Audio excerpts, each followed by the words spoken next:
The morning that Halyna Hutchins was shot and killed, tensions among the crew and cast regarding safety on the Rust set had boiled over.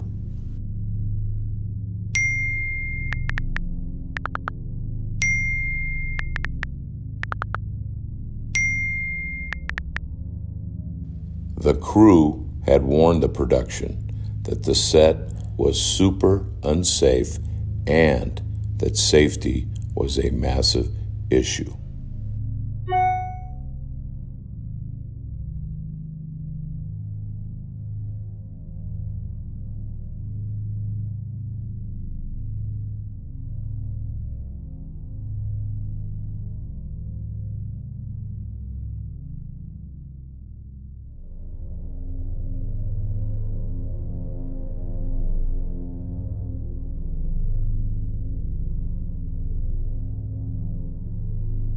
After the warning of the unsafe production, the workers that had complained quit in protest of the safety conditions. The producers directed the super unsafe production to continue. This is the story of what happened. Mr. Baldwin and the Rust crew and cast committed major breaches of industry safety protocols.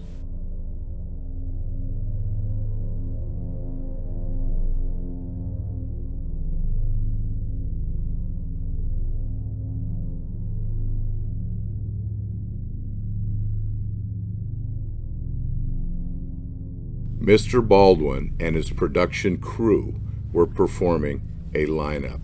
A lineup is used to confirm where to locate and angle the camera. Industry standards required Mr. Baldwin to use a replica or rubber prop gun whenever possible. It was unnecessary for Mr. Baldwin to use a revolver for the lineup.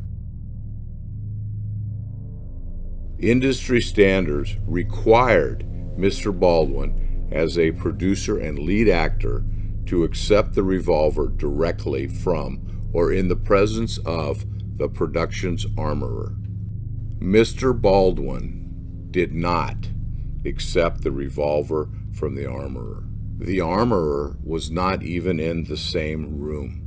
Mr. Baldwin allowed Mr. Halls, the first assistant director, to confirm for him the deadly weapon was safe. Mr. Halls was not qualified in weapons safety. Mr. Halls did not look at every round in the revolver's cylinder. Industry standards required that Mr. Baldwin personally perform or observe a visual inspection of the revolver to confirm it contained no live rounds.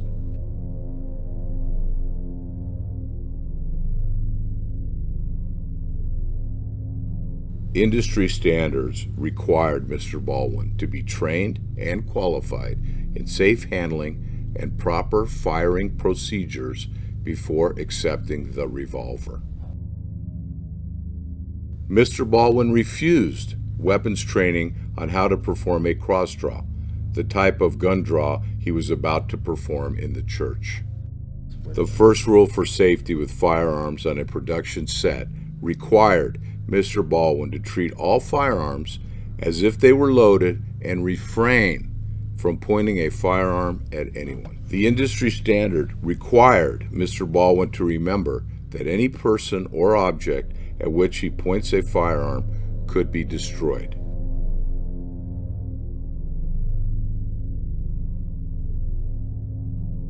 Mr. Baldwin aimed the revolver at his cast and crew within a dangerous distance. The cast and crew were only 4 feet away from Mr. Baldwin's weapon. Industry standards required Mr. Baldwin to ensure Any crew in the line of fire had protective glass or other personal protective equipment.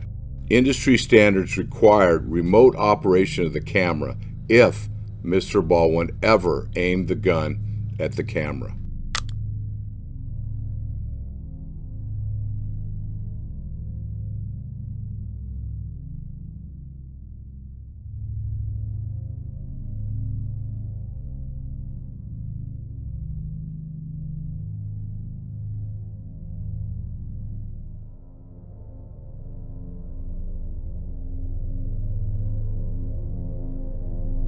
When you shake a dummy round, you hear a BB rattle. When you shake a live bullet, you do not hear anything.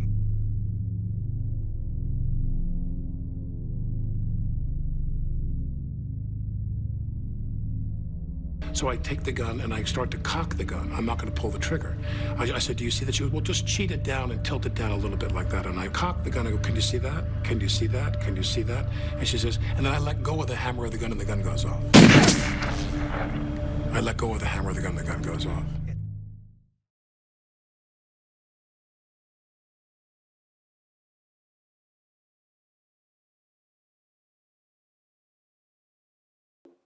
There's definitely two deliberate acts that were required there. He had to cock the gun and he had to press the trigger. If he had his finger on the trigger, here and he's pressing it, he may not be aware that he's pressed the trigger. Then he pulls the hammer back, right, and then he releases it, and then the gun fires.